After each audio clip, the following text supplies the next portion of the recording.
this is chapter 5, and we're going to go over decimation and final check. And final check, I just mean that you want to give your mesh a once over and make sure that it is printable. One thing to keep in mind is that all the pieces are thick enough. Because if they're too thin, like if it's a female character and she has really slender fingers, your mesh might actually be so close to itself that the fingers would fall off, or the print would just kind of be broken, and it won't give you what you had in mind.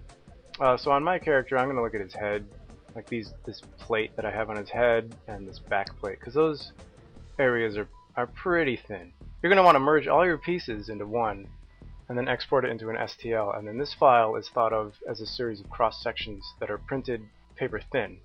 So looking up here in my mesh, I can see that this is good. You know, the cross section is fine. This is my biggest area of concern here. Maybe I'll even snip the top off again, just for these places where I've really sort of mashed the mesh onto itself. Oh, and you know what I should say is right away when you start doing this, you're going to want to have double-sided pressed. So here it is up on my interface, and on the default interface, it's down here under display properties. So you just open this up and you have double-sided down here. So you can turn that on and off. So this up here is looking pretty good, so I'm not going to worry so much about that. So first one is, are the pieces so thin that they won't print? Another thing you want to look for is to make sure that all of your subtools are properly overlapping one another. So the first thing I'm going to look at are these feet going into the base. So we have the legs and this base piece. Going to hide the bottom of this base and the base. Now I have to click double to show that, and you can see here that the feet are sticking through the base, and everything's a-okay with that.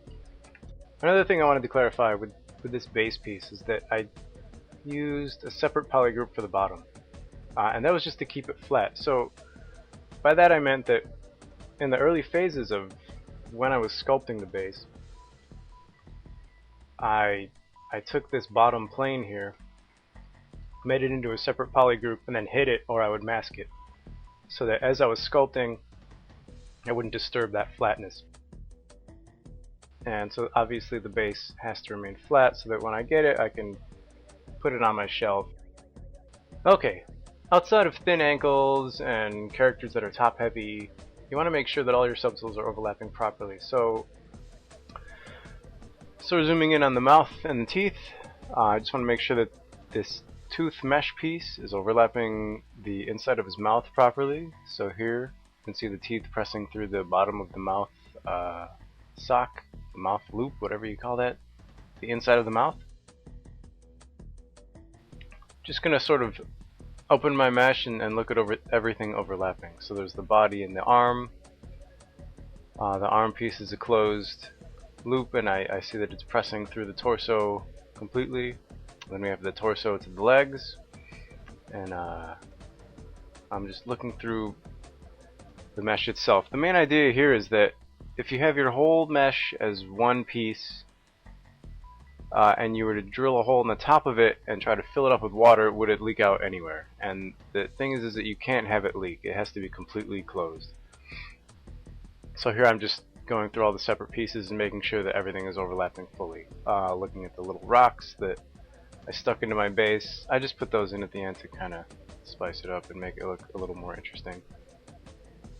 And then on to decimating the separate subtools.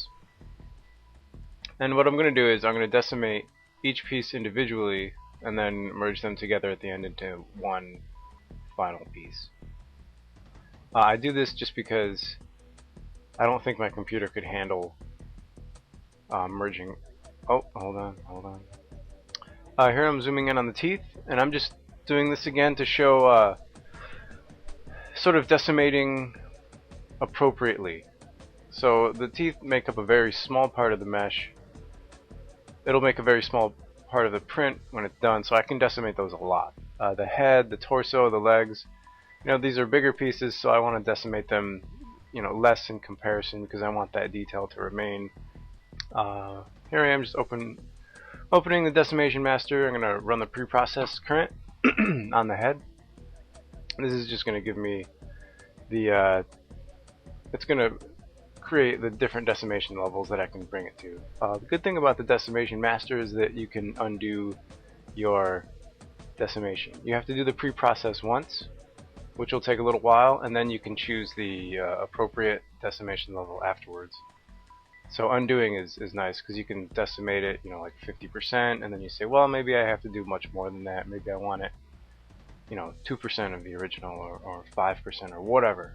So here I'm just kind of running through the levels, and I'm clicking the frame button so I can see the density of the decimated mesh, and if the detail is, you know, brought down within reason. Here's the really triangulated decimated mesh. It turns it into kind of a mess.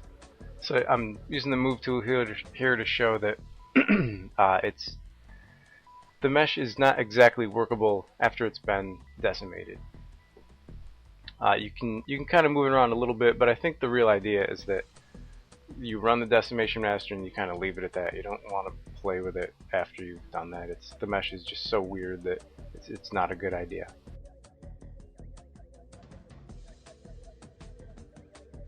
Without getting into every little piece here, I've decimated each piece separately, and then I've merged them together, and now I'm just kind of giving my character a final once-over. It's just making sure it's ready to print. So here's zooming in on the arm a little bit. You can see the detail is kind of chunky compared to what we had there, but it's plenty for what you want to print. You just have to keep thinking about the scale of the piece. Here is the neck detail, the back plate and the front plate. You can see the muscles going under that center plate, that detail worked out. So I just like where it's at, and it's ready to print. So that'll be the end of this chapter. Next is chapter 6. That's the final one. We're going to go over using the exporter and just final thoughts on 3D printing.